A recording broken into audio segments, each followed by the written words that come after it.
देखो बच्चों, मैं तुम्हारी कुछ परीक्षाएं लूंगी जिससे ये साबित होगा कि कौन मेरे घर की बहू बनने के लायक है। तुम्हारे सामने ये दाल की प्लेट रखी हुई है। तुम्हें करना क्या है, इसमें से चने की दाल तुम लोगों को अलग करनी है और जो जितनी जल्दी कर देगा वो जीत जाएगा। तो तुम तीनों तैयार हो? जी आंटी जी। तो ठीक है, तुम्हारा टाइम स्टार्ट होता है अब।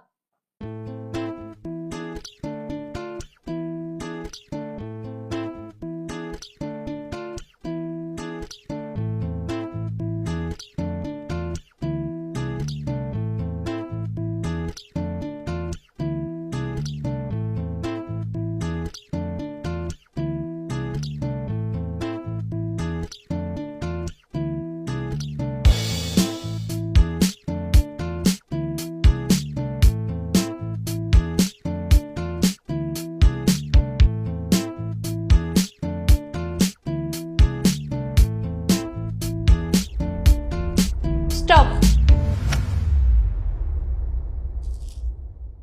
अब मैं तुम लोगों को बताती हूँ कि किसने कैसे किया है। सबसे पहले ईशू की प्लेट पर आते हैं। ईशू, तुमने तो बहुत ज्यादा दाल निकाल दी है।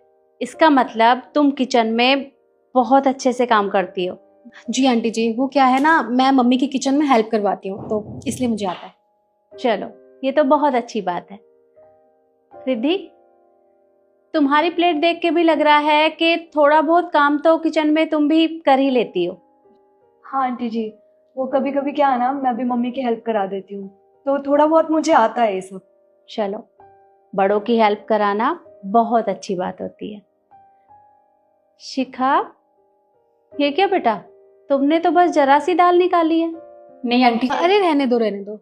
वो क्या है ना, ये सोच रही थी सूट सलवार बहन जी बन के आ जाएगी तो आपको लगेगा कि ये ज्यादा ही घरेलू है, पर ऐसा कुछ नहीं होता ना कि सूट सलवार पहनने वाले ही घर का काम करते हैं। देख लो आपके सामने ये सच्चाई। बिल्कुल सही कहा बेटा, क्योंकि शिखा की प्लेट देख के तो लग रहा है कि वो किचन का काम बिल्कुल भी नहीं जानती। पर कोई बात नहीं, एक काम करते हैं, ये परीक्षा तुम्हारी पूरी हो गई है और दूसरी परीक्षा के लिए मैं थोड़ी देर बाद तुमसे यहीं पर मिलूंगी। जी।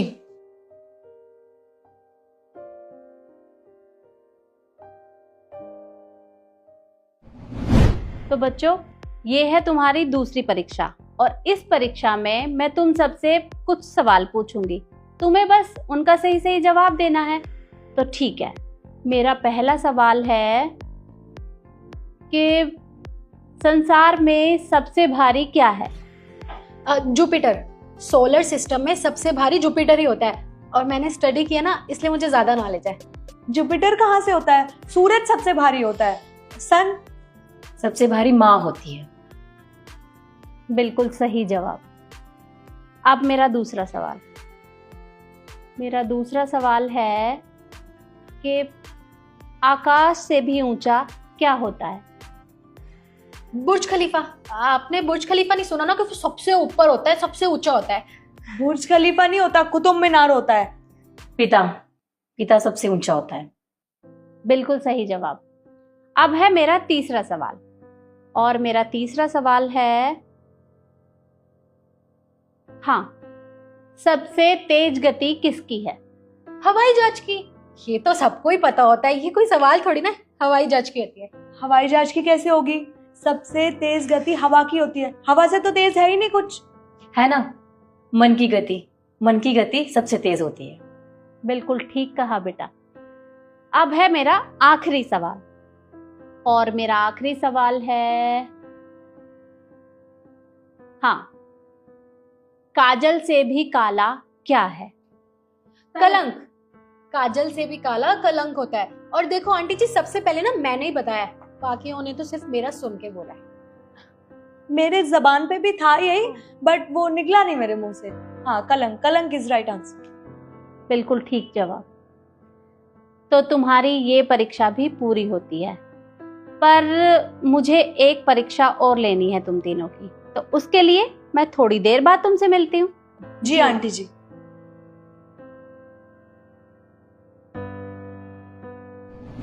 देखो बच्चों, तीसरी परीक्षा से पहले मैं तुम लोगों से एक काम करवाना चाहती हूँ। ये मेरी शादी का लहंगा है और मैं चाहती हूँ कि तुम बारी बारी इसे पहन कर दिखाओ, क्योंकि मुझे देखना है कि मेरे घर की होने वाली बहू मेरे इस लहंगे में कैसी दिखेगी। तो ईशु बेटा, पहले तुम इसे पहन के दिखाओ। Aunty ji, first of all तो सॉरी।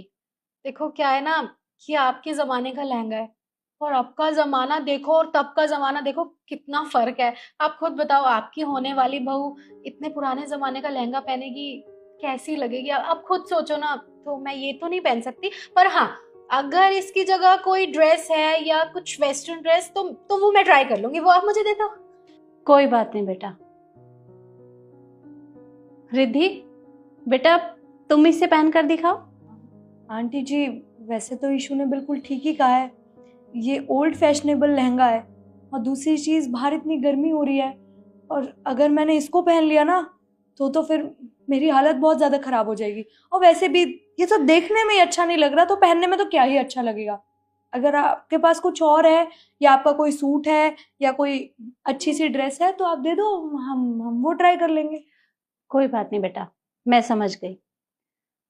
शिखा, तुम्हें भी ये लहंगा बहुत ओल्ड फैशन और पुराना लग रहा होगा।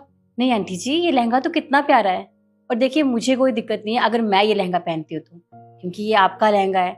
और सबसे बड़ी बात ये कि आपकी भावनाएं जुड़े हैं इसके साथ। और अगर आपको इस चीज़ से खुशी मिलती है, अगर मैं ये लहंगा पहनती हूँ, तो ज़रूर मैं ये लहंगा ज़रूर पहनूंगी। बाकी औरों का मुझे नहीं पता, मैं ट्राई करके आती हूँ। रुको, तुम्हें लहंगा पहनने की कोई जरूरत नहीं है, क्योंकि मैं तुम तीनों का टेस्ट ले रही थी। आप टेस्ट ले रही थी? लेकिन आंटी जी, अभी आपने बोला था कि लास्ट टेस्ट से पहले मैं तुम्हें कुछ देना चाहती हूँ। तो टेस्ट कैसा हुआ? टेस्ट तो बता के लेते हैं ना, ये तो चीटिंग होती है। वही तो, अगर मैं तुम तीनों को बताकर ये टेस्ट लेती तो तुम तीनों इसे पहनने के लिए तैयार हो जाती, पर मुझे देखना था कि तुम तीनों मुझे क्या जवाब देती हो। और मुझे मेरा जवाब मिल गया। क्या कहा तुमने? कि ये लहंगा बहुत पुराना है, ओल्ड फैशन है, मेरे जमाने का है, और मैं इसे उठाकर किसी को भी पकड़ा दूं। तुमने एक बार भी ये नहीं सोचा कि इस लहंगे के साथ मेरी कितनी भावनाएं जुड़ी हुई हैं। अरे, इसमें मेरी बहुत सारी यादें हैं, पर तुम दोनों ये क्यों सोचोगी? पर कोई बात नहीं, इससे तुम दोनों की सच्चाई तो सामने आ ही गई है। अब मुझे तुमसे कुछ नहीं करवाना। देखिए आंटी जी, ठीक है, माना हमसे गलती हो गई। आपकी इससे भावनाएं जुड़ी है ना, कोई बात नहीं, मैं इसको पहन लूंगी, मुझे कोई प्रॉब्लम नहीं है। नहीं नहीं, तुम क्यों पहनोगी? और वैसे भी मुझे लगता है ना ये मेरे साइज का है और मुझ पे ज्यादा अच्छा भी लगेगा, तो इसको मैं पहनूंगी। और आप खुद बताओ ना, ये पहनेगी और ये आपके घर की बहू बनेगी, जिसने दाल तक सही से साफ नहीं की, वो आपका घर कैसे चलाएगी? आंटी जी, आप खुद समझदार है। तो एक काम करती हूँ, मैं इसे पहन के आती हूँ। बस करो तुम, और ज्यादा नाटक करने की जरूरत नहीं है तुम्हें। और दाल तुम दोनों ने किस तरह से साफ की थी वो भी मैं बहुत अच्छे से जानती हूँ। क्या किया तुमने? अपने पीछे दाल छिपा कर रखी थी और अपनी प्लेट में डाल ली, और वहीं रिद्धि ने शिखा की प्लेट में से दाल निकाल ली।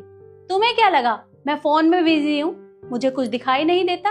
अरे, मैं सब जानती हूँ कि तुमने क्या किया है, और इससे ये तो साबित होता है कि तुम दोनों मेरे घर की बहू बनने के बिल्कुल भी लायक नहीं हो, और ना ही मैं तुम दोनों को अपने घर की बहू बनाने वाली हूँ। अब तुम दोनों यहाँ से जा सकती हो। शिखा बेटा, इधर आओ।